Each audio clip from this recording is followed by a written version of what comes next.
Hey everyone, welcome to Flip Chart Friday, except we're not really doing Flip Chart Friday. The kids got a little sick, they wanted to use the flip charts for stuff, so we let them. So today we're going to do PSA Saturday, which is to say that it just sounds fun.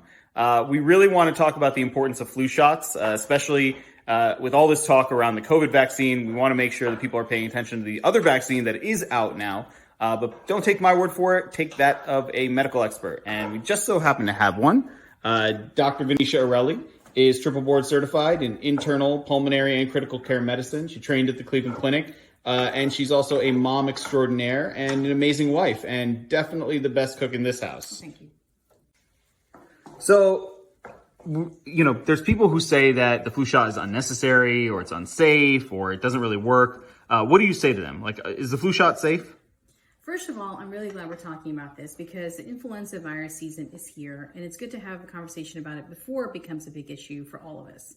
Secondly, to those who have a question about the safety of the vaccine, know this. It is safe. It is something that has been tested in the laboratory setting, in the clinical setting, and when we've given it to human beings. Yes, some people can have some side effects from the vaccine, but the majority of people do fine with it without any detrimental effects to their health. So now that we know that the flu shot is safe, why should I get it? Like, what's it going to do for me? What does it do for society? I mean, what's the importance of it? Influenza virus, right? Most people think it's no big deal. I can get the flu. I can live through it. No problem. You're right. Most people actually can do pretty well with influenza virus. We'll talk about the people who can't do well.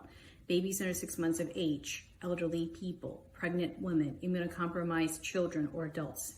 We live in a society, and one of the functions that we have, unfortunately, is that we pass viruses from one person to the other. So we vaccinate ourselves to protect ourselves and protect those who cannot be protected. The other thing is that the virus has a whole host of symptoms for people. Some people have a very mild version of it. Some people end up getting pneumonia, getting hospitalized. Some people die. Influenza kills about 50,000 people a year. Those who are not just immunocompromised, but also healthy adults or children.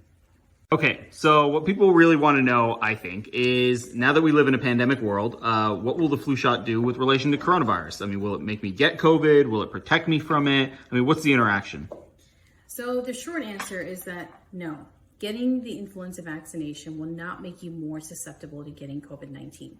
Let's think about your immune system like the armed forces of your body. You're basically taking vaccination so that it can alert your body, your warriors, your soldiers, however you want to think about it, for the specific enemy that can come and attack your body. So when the enemy actually does come, your body is primed and prepared to defend itself and to attack. So it really becomes of which is going to attack first, the virus attacking your body or your body attacking the virus. Vaccinations allow you to be in control and for your body to attack the virus. COVID-19, as we know, has a whole host of symptoms also. Some people have very mild versions, some people have very deadly version. As an intensivist taking care of the sickest, I have seen the entire constellation of symptoms, and unfortunately, I have seen those that have led to death also. So you want to have the best chance possible against any virus. The combination of influenza and COVID-19 without a vaccination would be overwhelming on the body. Again, imagine that this is the armed forces of your body, and they're now fighting two battles. One front with influenza, one front COVID-19. There are only so many soldiers or warriors to go around. That would basically make you too weak to fight both viruses and can make you very sick, ending up in the ICU, ending up on a ventilator, or worse. Well, thank you so much for that. This has been your PSA Saturday. We want to urge everyone that can to go out and get your flu shot. I think that my wife would agree as well. And thank you so much for joining us. We will be back with Flip Chart Friday next week. Have a great weekend.